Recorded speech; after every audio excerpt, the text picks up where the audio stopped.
So hello and welcome student to the today's lecture. This course number MA412 linear algebra,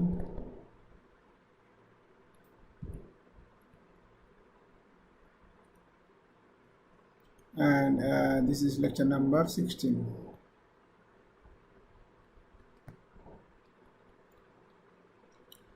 Okay, so now today also we will have some new idea. We will learn it. Okay, so let us start with vector space, which is finite dimensional. So let V be a finite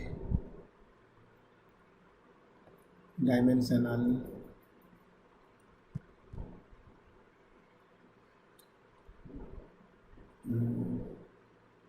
vector space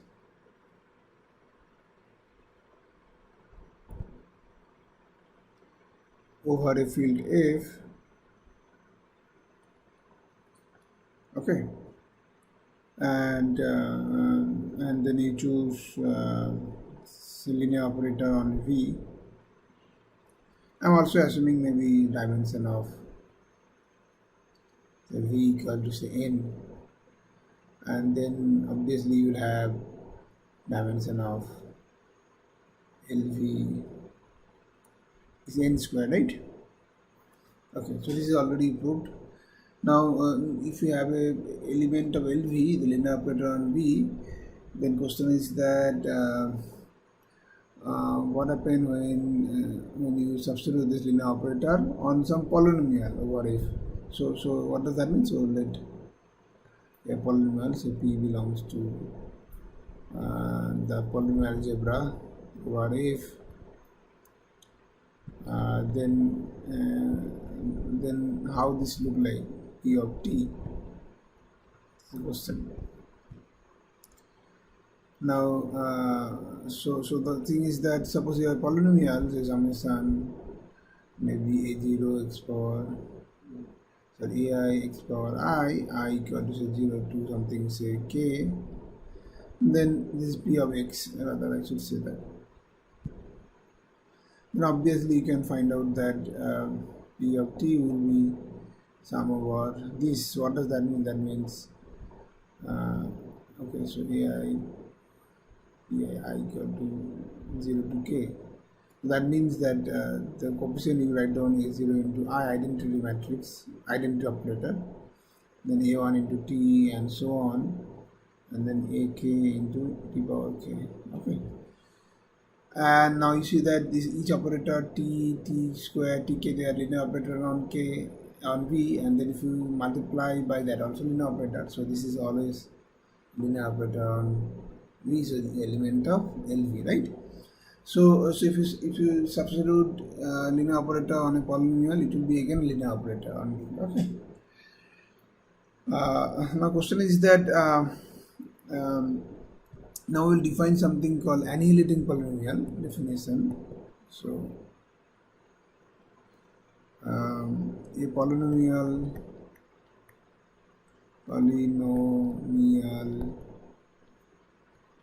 Px belongs to Fx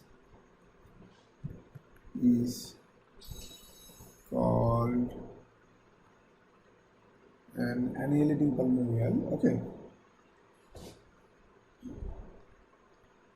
Annihilating polynomial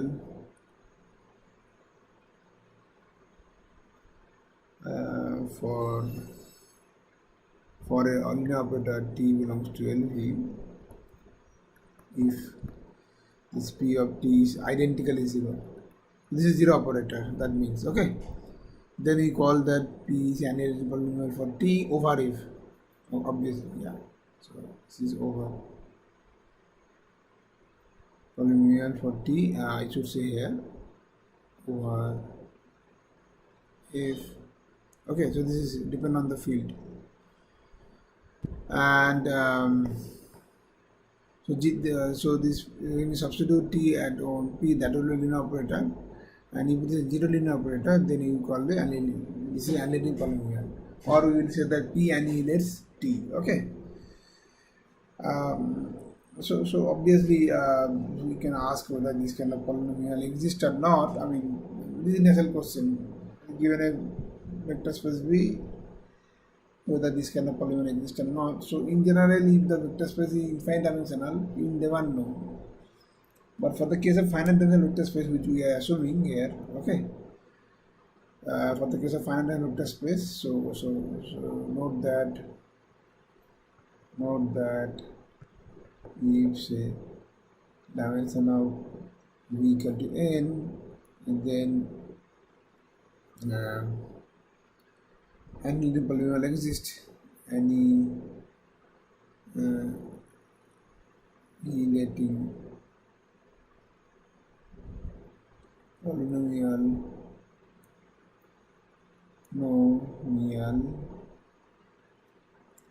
exist for any linear operator. So I will show you an example, don't worry. Okay, so how so now consider the set say S, which is of this form. You take the identity operator and then t square and so on till t to the power n square. Okay, so this is a subset of this LV, right? Every element of this, say this linear operator on V, so this is inside LV. Now so this now I'm claiming that S is a linearly dependent set, right? So why? Because in the dimension of LV is, you know, that as dimension of LV is n square, so S is a linearly dependent set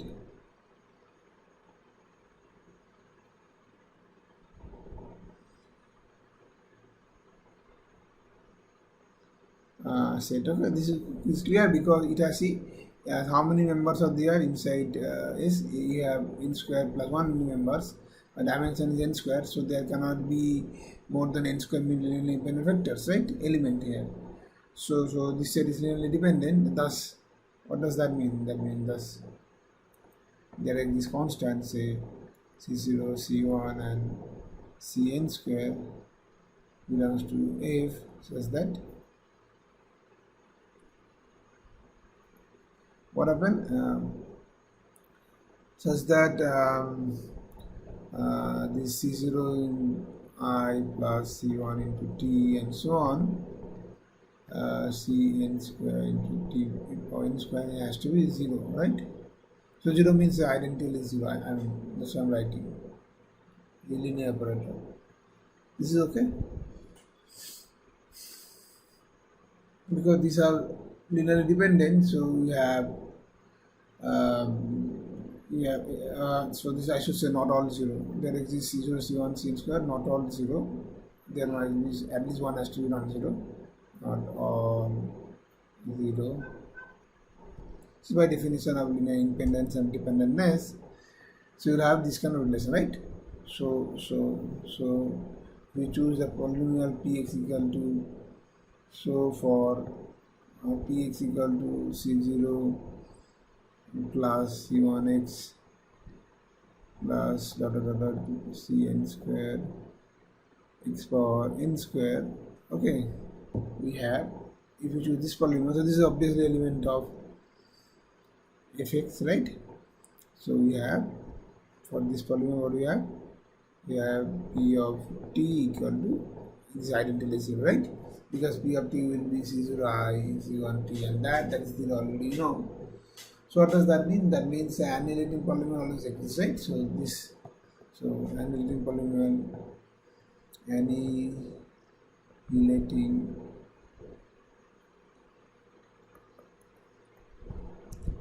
polynomial always exists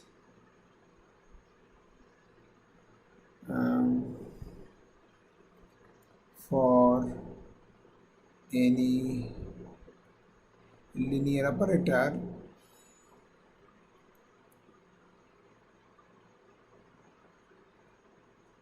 on finite dimensional vector space. This is the most important thing on finite dimensional vector space. Finite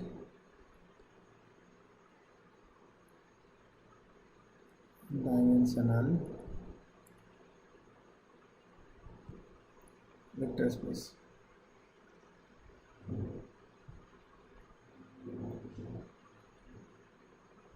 Okay. So now let us do some algebra on this polynomial. Obviously this forms algebra polynomials. So this f is called polynomial algebra, right? So let us do some algebra. So what happens if you collect all those annihilating polynomial? What does that look? So let us collect it. So let I is that all those px belongs to fx such that p of t is 0, that identical is 0 operator. Okay, so if you collect all those things, then what happened? Then is there any structure? So this is clearly subset of fx, that is obvious, right? But do you have any other property on that thing? So let's see. So for example, if you choose such two operators, p1 and p2, so if p1 and p2 belongs to I, then so is p1 plus p2, right? So as what happened, because you can write down p1 plus p2 of t. This is nothing but p1t plus p2t, and both are 0, so this is identically 0, okay, right? So sum of two elements of I is also inside I. That is. Now what happens if you multiply by an element outside I? So let say q belongs to fx, some element or some polynomial, you don't know, it may not be inside I, and p belongs to a px whatever.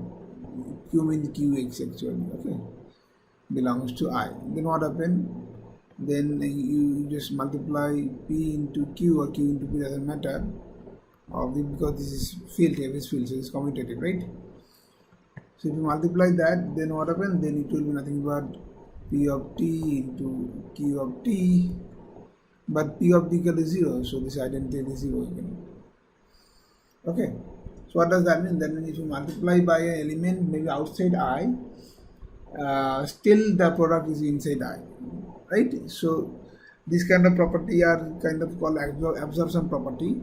And if an subset of a ring, so if x is algebra, right? So that means also a ring. So if some property has this kind of ring, then they are called a ideal. Okay, so thus I is an ideal of fx. This is probably you have learned in algebra, but I am just telling again. So what does that mean? That means collection of all annihilating polynomial, they forms an ideal inside the polynomial algebra fx, right? Now next question, that what type of ideal is this? So there are various type of ideal are there. Okay, so the natural question when I am to ask that whether this ideal generated by a single element or maybe more than one element or something. So are there any such conditions known? And the answer is yes.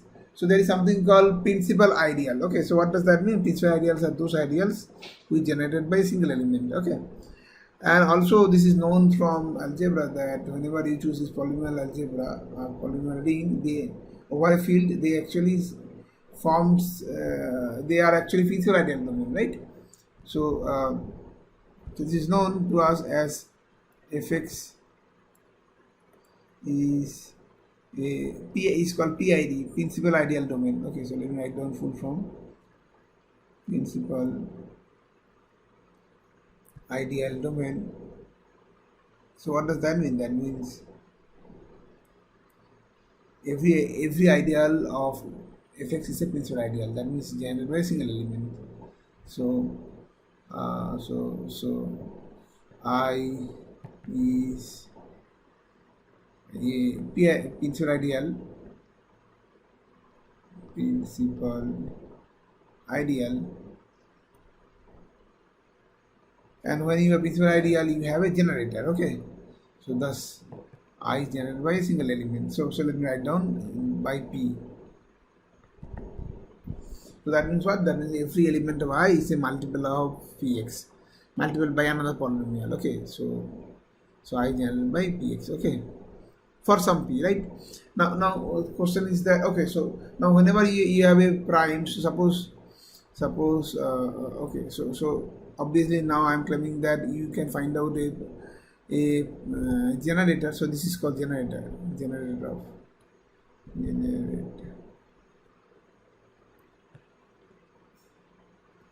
of I.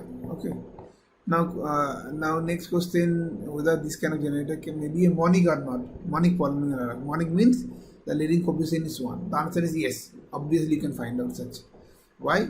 So if suppose I is generated by some qx with you choose that qx equal to say maybe say c0 plus c1 x and so on, maybe say ck x for k with suppose ck is not monic. Non-monic means what? Ck not equal to 1. Okay, then you choose your px is nothing but 1 by ck into qx. Now you see that because ck is not equal, ck cannot be 0 because it's a leading coefficient, right? Ck cannot be 0 also. So you can divide by ck, and that will be a monic polynomial, and still they generate the whole ideal, right? So with this property you can easily prove that this simple observation that ideal generated by px is same as ideal generated by qx, which is nothing but the I. So you can always, whenever if you have a generator, you can always find a monic generator, right? Now this monic generator has a very nice name. This is called the minimal polynomial of T. So let me define it. Definition. So let T belongs to T is linear operator. It's element of LV, where V is finite dimensional. Dimension of V is finite. This is given to you. Okay, then we define something called the minimal polynomial for T. The minimal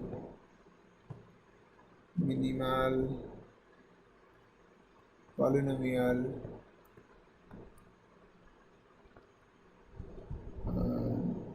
for T is the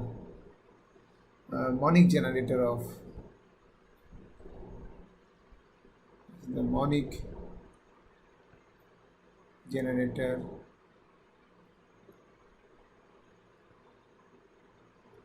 of this ideal I. So what is the ideal? The ideal of the annihilating polynomial, generator of the ideal of annihilating polynomial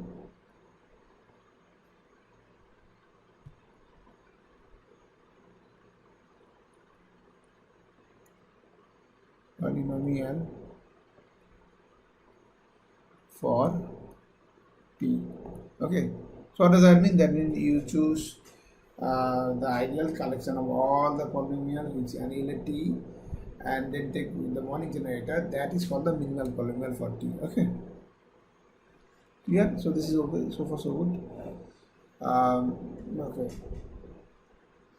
and obviously the natural question what one can ask from here, that do you have equivalent way of saying that? Because then otherwise you need to always find out that ideal and find out what is the generator. So this is equivalent to say that. So equivalently, so I should say equivalently.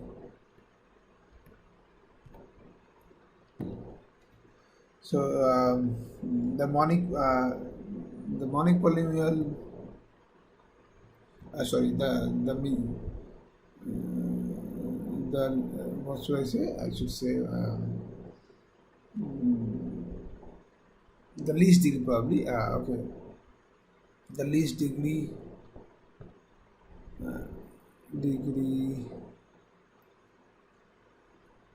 monic annihilating polynomial annihilating polynomial is called the minimal polynomial for T. Minimal polynomial for T. Okay.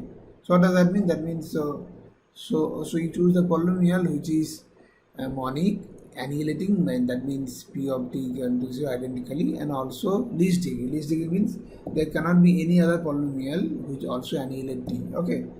So least degree monic annihilating polynomial is called the minimal polynomial for T, right? So these two equivalent. You can check that the way I define the generator, monic generator is equivalent. So here monic is already there in the definition. Okay. So only thing is the generator and obviously annihilating also is there. So this generator implies and implied by this least degree. Okay. And that is obvious. You can easily prove that if it is generator, then we has to the least degree. If not, then there will be one more polynomial whose degree is less than that. But then that cannot be inside the idea, right? Everything is product of that thing. So this is obvious. Okay. So equivalently, what we said that either you find out that, but that is theoretically better, but practically it will be maybe not so good. So practically, how to find out minimal polynomial? Then you first check, find out the annihilating polynomial which is monic and least degree, and then that is that. Obviously, it is not so easy to find out. There are many methods we will learn. Okay. Now, what happened when you have a square matrix? Then how do you define the minimal polynomial? Okay. Then how to define it? So now for a matrix. Okay. So there should be for a matrix. So so you choose. So let me choose that in quotient matrix. Okay. What if we define the minimal polynomial as the minimal polynomial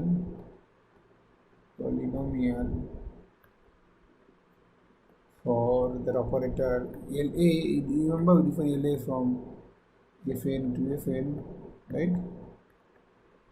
Says that LA of a vector V is AB, right?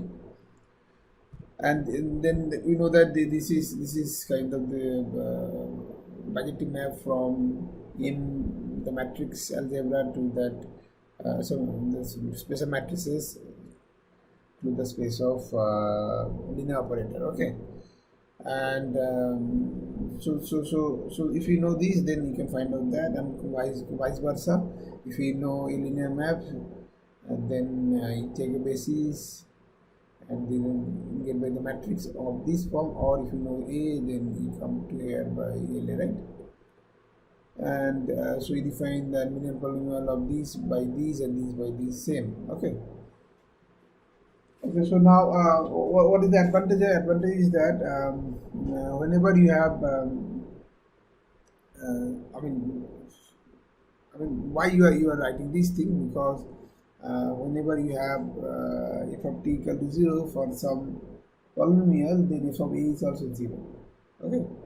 F of a is also 0, and that is obvious because you write down basis form, and then this given any basis, and then you say that with respect to that basis what happened,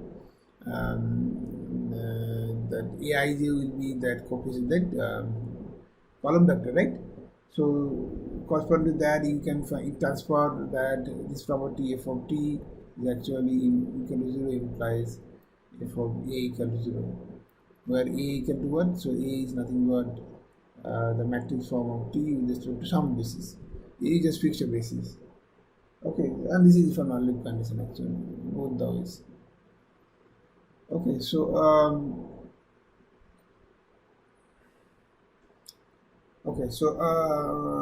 now yeah.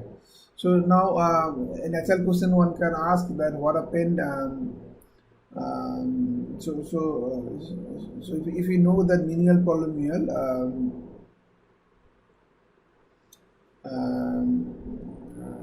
if we know that similar matrices, for example, two matrices A and B are similar, then what happened to minimal polynomial?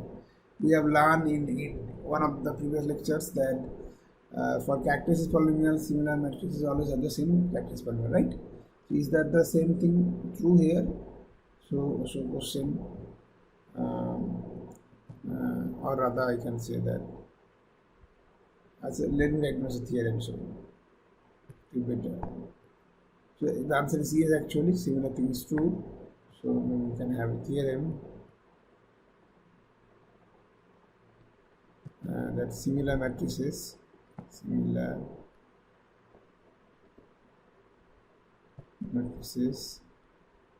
have same. So we call that for characteristic polynomial it has same. Is the same thing is true for here also. So have same minimal polynomial.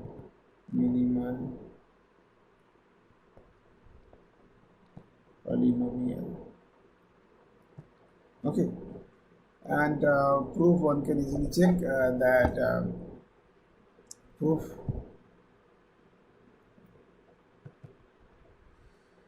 so let A and B be two similar matrices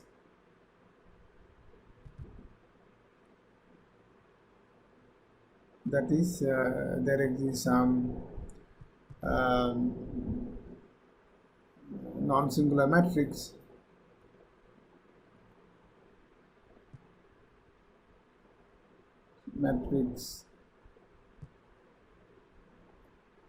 Q such that say A equal to Q inverse B Q. Okay, this is given to me, and now and suppose we know that then what is the relationship between the polynomial inside this? So okay, so and okay, so let if it's B inside this be any polynomial, for any polynomial what happened?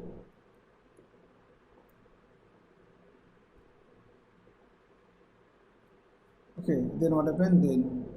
Then f of A is nothing but you see that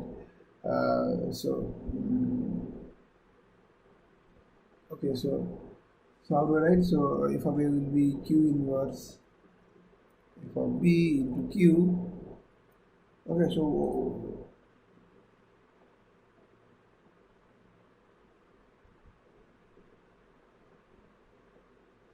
okay, so whenever you apply this will be of this form.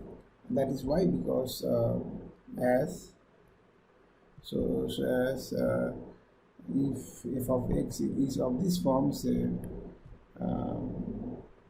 c0 plus c1x plus dot ck is power k, then f of a will be of the form c0i plus c1a and ck a power k, right? But what does that mean? That means you can write down c0i and this A you can write down as Q inverse BQ, right, and so on. Ck of Q inverse BQ power K, right, because A equal to Q inverse BQ. Now, so Q inverse BQ power K means what? That means Q inverse BQ multiples those things K many times, but inverse get cancelled. For example, Q inverse BQ into Q inverse BQ, I mean the square. So what is the square? So this get cancelled, is identity, right? So we'll have Q inverse B square of Q.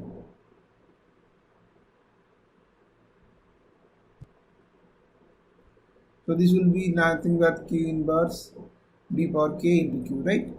And identity also you can write down as Q inverse I of Q, and so on. Q inverse B of Q. The last one will be Q inverse B power K of Q, right? So what does that mean? That means you can take common Q inverse from here in between something, and then what is something? C0 into I plus C1 into B, and so on, and Ck into B power K, and then you multiply it from right side Q, right?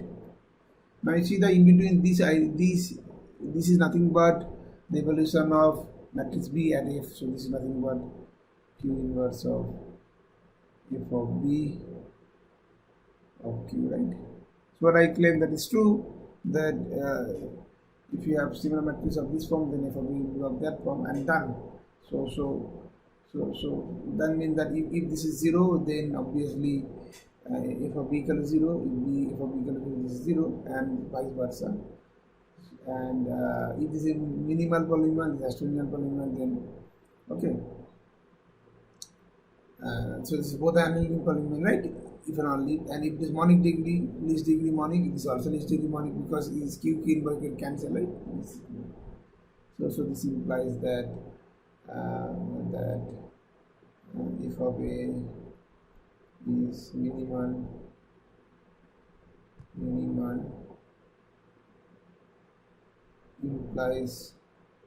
implied by F of B is minimal.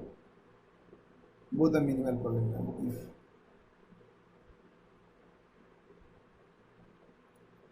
okay. Now the question is that what is the relationship between the minimal polynomial and the characteristic polynomial of a linear operator? And so this is a very important question, and there was an answer by a famous mathematician Kellyanne Hamilton. It's called Kellyanne Theorem. Before that, we would like to first check what happened. Like, are there any other relation between these two polynomials or not? Okay, and this is the following theorem, and that theorem tells us that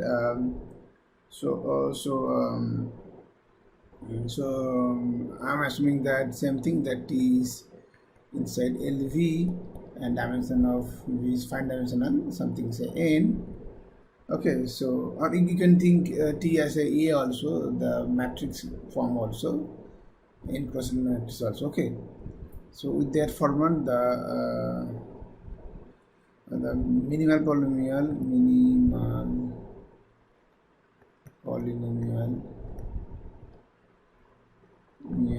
and characteristic polynomial of T, both the polynomial have the same roots. Okay, same roots except multiplicity. So that means if something is appear as a root, it can be appear in different multiplicity. So it can be appear twice inside characteristic polynomial and 4 times in the minimal polynomial also, or rather twice in the minimal polynomial, 4 times the characteristic polynomial also, or maybe something else, I don't know. So in some way, so we can say that have same roots without multiplicity. So I'm not thinking about the multiplicity, how many times they are appearing, but if they appear in one polynomial, they will appear in another polynomial. Okay. So this is this proof has two parts. One is if it is the roots of Miller polynomial, we need to check the roots of Cauchy polynomial and so on, right? So the proof will be having two parts. So we'll have the uh, let me just assume that you have a okay. So let maybe px be the minimal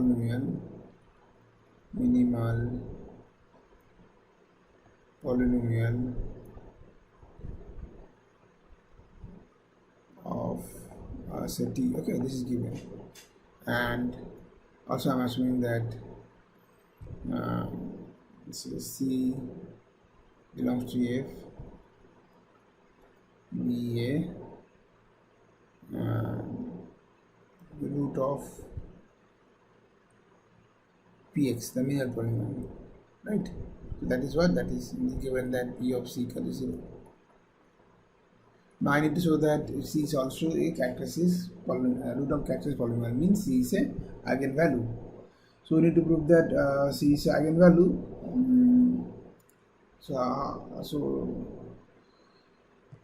How do we go about?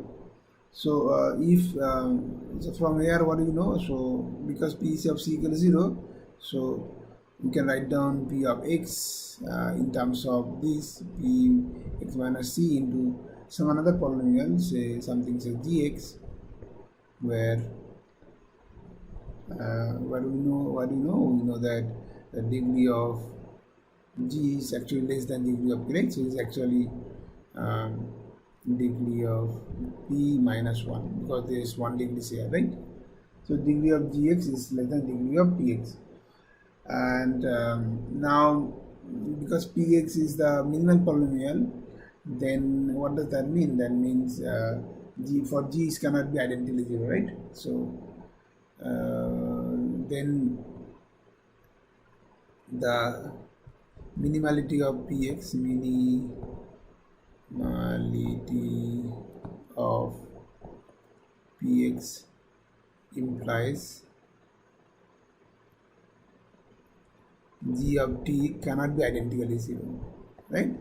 Because then it will be contradicting the fact that p is the least degree polynomial for which p of t is identically 0 polynomial, right? It's not possible. So if we have a polynomial which is not identically 0, that means it must send some vector to non-zero vector, right? Thus there exists some vector, say maybe let me write down something, say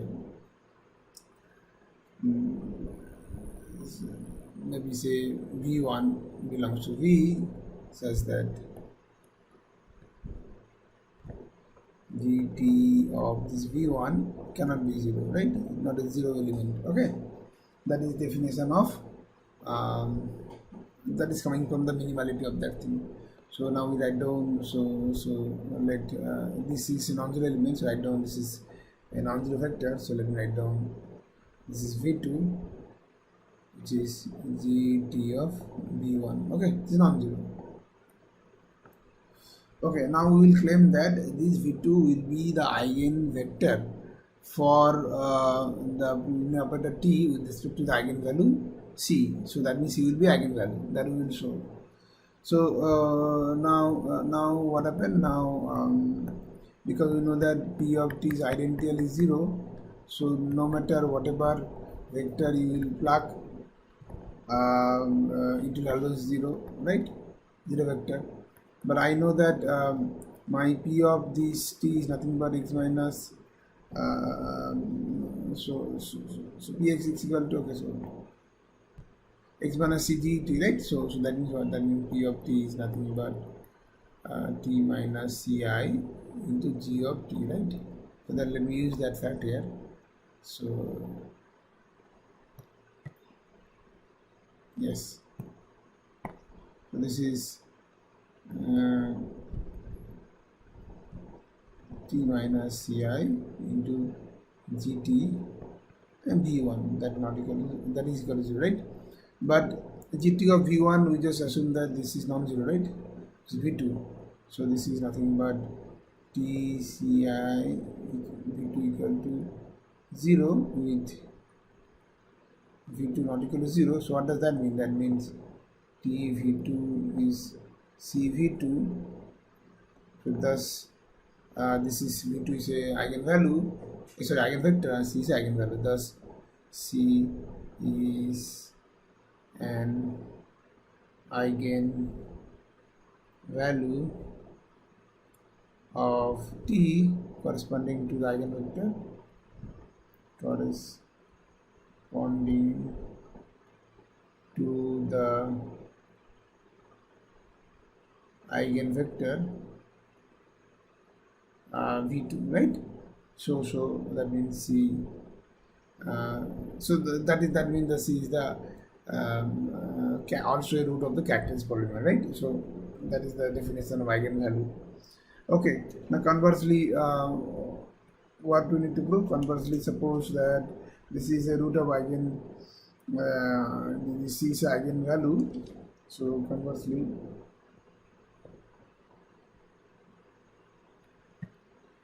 let C is or C be an eigenvalue of T, okay, and such that maybe write down such that T of some v equal to CV for some non-zero vector v. Okay, so that means v is the eigenvector corresponding to the eigenvalue c. Now if this is the case, then what happened? Then we know that so if you just write down the polynomial in terms of p, then what happened? Then p of t, so let me write down my p of x equal to of this form, summation some constant, say maybe ci xi I equal to 0 to k, okay, and so this is minimal polynomial, right? So ck equal to 1 with ck equal to 1, right? That highest degree is 1, monic polynomial. Now if this is the case, then p of t will be what? P of t will be nothing but summation ci ti I equal to 0 to k with that. And if you want to calculate the value of p of t of v, then it will happen, what happens? So this will be summation ci ti of v I equal to 0 to k. And now you see that because t is the eigenvectors for v, so it will be tv is nothing but cv, and then c square v and so on, ci power v. So what will have? You have summation ci, and ci is the coefficient, but this is eigenvalue c, so ci power v I equal to 0 to k, and this small ck is 1, okay, that is known. But what does that mean? That means, so this is nothing but the polynomial at substitute the value of c and then with respect to b. So this is nothing but p of c with respect to b. So what does that mean? That means if c is a eigenvalue for the linear operator t with respect to the eigenvector v, then pc is the eigenvalue for pt with respect to the same eigenvector. Okay, this is the meaning of that thing. Okay, so pc is also so if c is an eigenvalue for t, then p is then any polynomial, for any polynomial pc is an eigenvalue value for P of t with respect to the same eigenvector, with respect to the same eigenvector. Okay, so for anything anyway, this is always same. Okay, and then what does that mean? So that means that you can write down your pt of that vector eigenvector v equal to pc of v. Okay, and you know that so this is, you know, and also what is given to you, it is given that c is a characteristic value of t, so that means t minus alpha I is equal to ci. So what does that mean? So okay,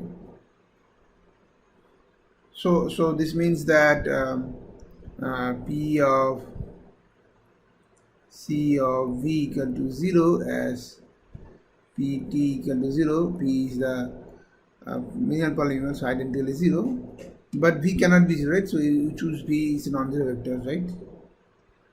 So be non-zero vectors here, and that means what? So this implies that pc has to be 0 as v is a non-zero vector. So c is a root of the minimal polynomial. So this implies c is a root of the minimal polynomial.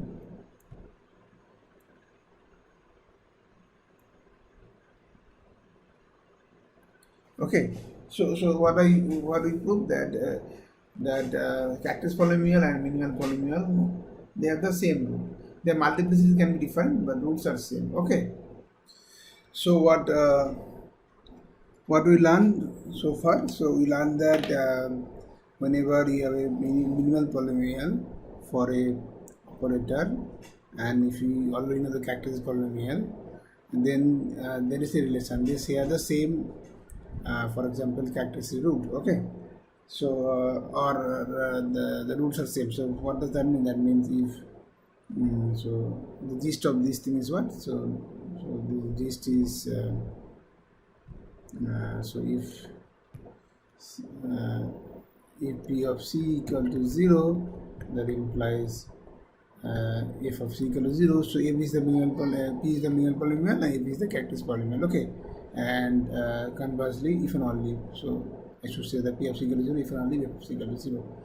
This is a relation. So what does that mean? That means suppose you remember that for diagonalizable operator, we remember that f of x is a product of linear factors, may not be distinct. So if t is diagonalizable, then we learn that this characteristic polynomial, you can write down that something like say m1 and so on, x minus ck of mk, right? So this m1 mk, because of the algebraic multiplicities of the eigenvalues c1 c2 ck, right? So in that case, what will the minimal polynomial? Minimal polynomial also have the same roots, like c1 c2 ck, but different multiplicities may have probably. So we don't know. So maybe px will be something like that. So something like that. So I don't. So what is the actual value? I will not tell you right now. We will learn that thing after maybe 1 or 2 lectures. Okay, something. Okay. So same roots. Okay, so there will be one more important theorem, that is called Kellyanne Theorem, that tells you that this px actually divides fx, and that we will learn that is called Kellyanne Theorem. We will learn maybe after 1 or 2 lecture class also. Okay, so today what the important theorem concept we learn, that concept of annihilating polynomial and the concept of the monic generator of the